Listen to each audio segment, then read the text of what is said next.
welcome to episode 39, a special video episode of How to Read Chinese Poetry podcast. In this episode, we'll go beyond technical issues of tonal patterning and probe how the Lü Shi form embodies traditional Chinese yin-yang mode of thinking. I shall compare Shakespeare's Sonnet 18 with Du Fu's Lü Shi poem, Spring Scenes. I will demonstrate how both their forms and contents exemplified Western and traditional Chinese mode of cosmological or philosophical thinking. Sonnet is the most complex and elegant of a regulated poetic form in English poetry, as regulated verse or Lü Shi is in Chinese poetry. Both sonnet and Lü Shi implement a set of mandatory rules pertaining to number of lines, sonnet 14, Lü Shi 8, meter, for sonnet iambic pentameter, for Lü Shi tonal patterning. The rhyming scheme of sonnet is AB, AB, CD, CD, EF, EF, GG. Here I refer to Shakespearean sonnet.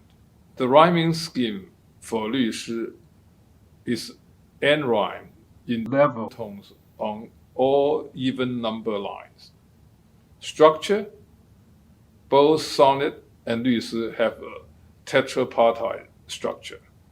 The establishment of any regulated poetry, whether English sonnet or Chinese Lü Shi, represent an endeavor to formalize and amplify our delight in the natural order of language.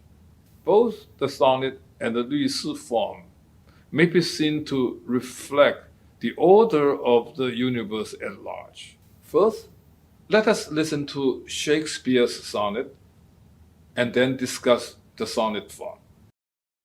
Shall I compare thee to a summer's day? Thou art more lovely and more temperate. Rough winds do shake the darling buds of May, and summer's lease hath all too short a date. Sometime too hot the eye of heaven shines, and often is his gold complexion dimmed, and every fair from fair sometime declines, by chance or nature's changing course untrimmed. But thy eternal summer shall not fade, nor lose possession of that fair thou owest, nor shall death brag thou wanderst in his shade, when in eternal lines to time thou growest. So long as men can breathe, or eyes can see, so long lives this, and this gives life to thee. Now here, I use the first line example to demonstrate what it means by iambic pentameter. The pentameter means a meter that consists of 5 feet in each line. And then each foot is made up of an unstressed syllable followed by a stressed syllable. So it's da-dum, dum-dum, dum-dum, dum-dum, dum-dum. The first 4 lines constitute the first quatrain, and the rhyming scheme is AB, AB. And then this is followed by the second quatrain, and the rhyming scheme is CD, CD. This is the third quatrain. The rhyming scheme is EF, EF. Then the last 2 lines are the couplet, and the rhyming scheme is GG. And because sonnet is such a dignified form, and some critics add the adjective heroic, they call this 3 quatrains heroic quatrain, and they call the concluding couplet heroic couplet. Now let's look at the structure of a sonnet. In this particular piece, the first couplet presents an argument comparing summer's day with thee, a symbol of ideal beauty. Thee is the old object form of you. Then 6 lines are devoted to depicting summer. Then in the third quatrain, then we have a turning, a dramatic turning to thee or you. The last line is a concluding statement. In a Shakespeare sonnet, The rhyming scheme and the tetrapart structure often serve to facilitate a linear process of dualistic thinking. In this sonnet, for instance, we clearly see how the four-phase progression undergirds this dualistic process. In phase 1, both sides of the dualism are presented, summer versus thee or you, a personification of ideal beauty. This dichotomous opposition could be visually presented with this image. Phase 2, the underprivileged side of this dualism, summer, or rather nature, is described with its vulnerability and evanescence. Then at the third phase, the third quatrain engineers a dramatic turning to the privileged side, thee, or rather humanity, focusing on its imperviousness to the ravage of time. Then at the fourth and the final phase, the concluding statement celebrates the triumph of thee over summer, or rather eternal humanity over frail nature. Sonnet 18 clearly articulates the Elizabethan view of nature versus human, a worldview that traces back to the biblical notion of man having dominion over nature. And this view remains unchallenged until the Romantic era. More importantly, both the contents and the forms of Sonnet 18 displayed all three prominent features of dualistic thinking. First, a privileging of one side over the other, thee versus summer. Second, an inevitable conflict between the two sides. Here, the contrasts are competition between thee and summer. And third, a resolution of the conflict with the privileged side triumphing over the other side, or even absorbing the other. And this is signified by the phrase, thy eternal summer. And here, summer is completely absorbed by humanity, by thee. On a philosophical plane, this dualistic thinking has been conceptualized as a linear or teleological dialect, thesis, antithesis, and synthesis. This dualistic thinking permeates and dominates Western thought at all levels. Let's consider the list of these fundamental dualities. Light versus darkness, spirit versus flesh, good versus evil, God versus humanity. The list can go on and on, almost infinite. As shown here, all duality are reconcilably opposed to each other, and the privileged side is set to subjugate or even display the other. In the Shakespearean sonnet form, pentameter is used without any change in 14 lines. But its rhyming scheme introduces a consistent change of end rhyme to match its four parts, that is, 3 quatrains and 1 couplet.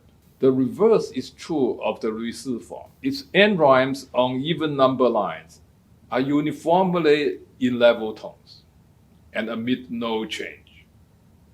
But its tonal meter implements a continuous mutual becoming between the two opposite tonal clusters. This mutual becoming occurs simultaneously on the couplet and the line levels, as shown in Du Fu's Spring Scenes. Let's first look at the alternation between 2-2-1 and 3-2 couplets on the left. We should note that this alternation between the two couplet types is staggered with the alternation of level tone dominant and oblique tone dominant lines, as shown on the right. It is important to note that these two alternating patterns progress in a cyclical rather than a linear fashion. On the couplet level, the last couplet leads back to the beginning couplet, and therefore we have a new alternation between 2-1 and 3-2 couplets. On the line level, the long ending line loops back to the long opening line to form a complete circle. Moving from tonal pattern to structuring, I should point out that a sophisticated cyclical alternation of tonal clusters is interfaced with an equally sophisticated cyclical alternation of semantic syntactic units, as shown in the word-for-word translation of Du Fu's Spring Scene. On the structural level, the 4 couplets in the Ri Si poem are seen by many as a 4-phase progression: beginning, continuation, turning, and converging, or in Chinese, 起承转合. This progression is called cyclical rather than linear because the last couplet is supposed to echo the beginning or converge with the beginning to form a complete circle. Now let's look at how the 4-phase progression works in Du Fu's Spring Scene. The first couplet is the beginning. Typically, the first couplet is a non-parallel couplet that introduces time and space. I mean the specific time and space. And here you have a broken country, abandoned city, versus the eternally renewed nature. The second couplet serves the function of continuation, and the images becomes specific, flower, a tear, but these are the images without any reference to specific time and space. Then third couplet is a turning. Here you can see the description switching from nature to the human world. Then we have the final concluding couplet. My hairs, as I scratch them, grow more sparse, simply becoming unable to hold pins. So the poet in the concluding couplet move out from the eternal present of the middle couplet back to the temporal world, to himself. Then he gives us an image of his decaying physical condition. So this decaying physical condition echoes the horrible condition of a broken country. So this poem gives us a perfect example of a 4-stage cyclical progression, because the last line converged with the first line.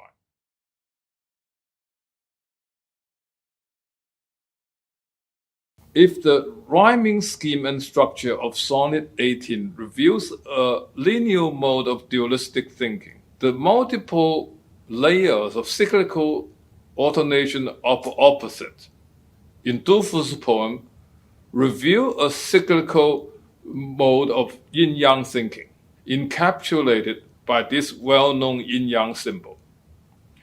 In this symbol, black and white are meant to present the 2 basic opposing cosmic forces of yin and yang. Yin is associated with, among other qualities, female, dark, soft, and yielding, and yang with male, light, hard, and assertive.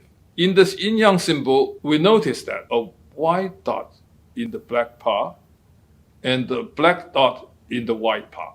This dot tells us 2 things. First, white and black parts are not absolute, insoluble opposites, as each contains an element of the opposite. Second, the self-inherent element of the opposite is the inner cause of things developing and eventually becoming their opposite.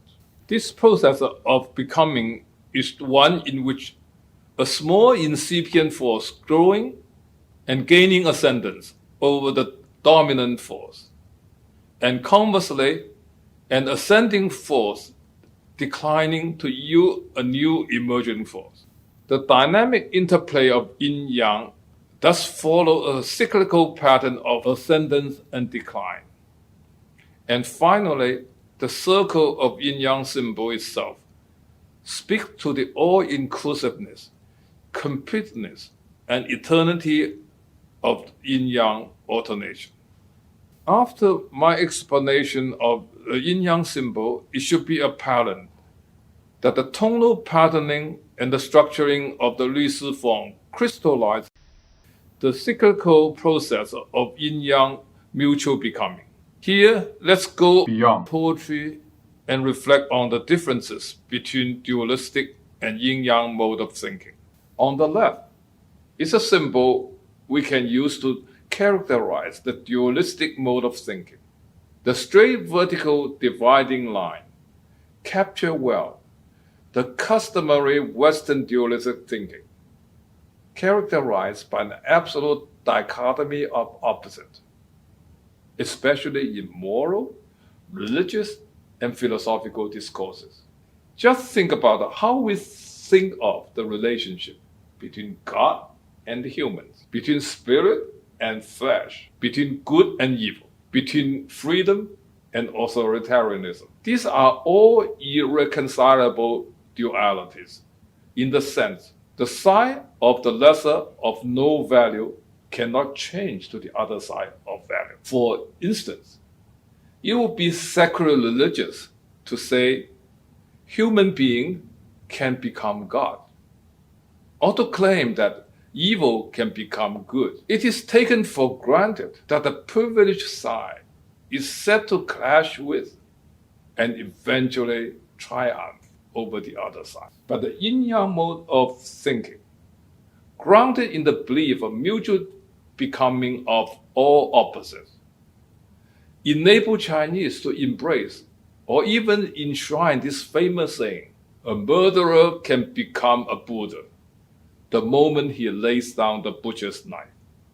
To end this talk, let's come back to Shakespeare and Du Fu's poems and point out how the fundamental differences between the dualistic thinking and the yin-yang mode of thinking are reflected in the poet's view of nature and humanity. Just as Shakespeare thinks dualistically about nature and humanity and present a linear philosophical argument on man's superiority over nature, Du Fu blends his personal feelings with nature images and thereby projects the Confucian worldview, marked by a touching bond and empathy between nature and humanity in Spring Scene.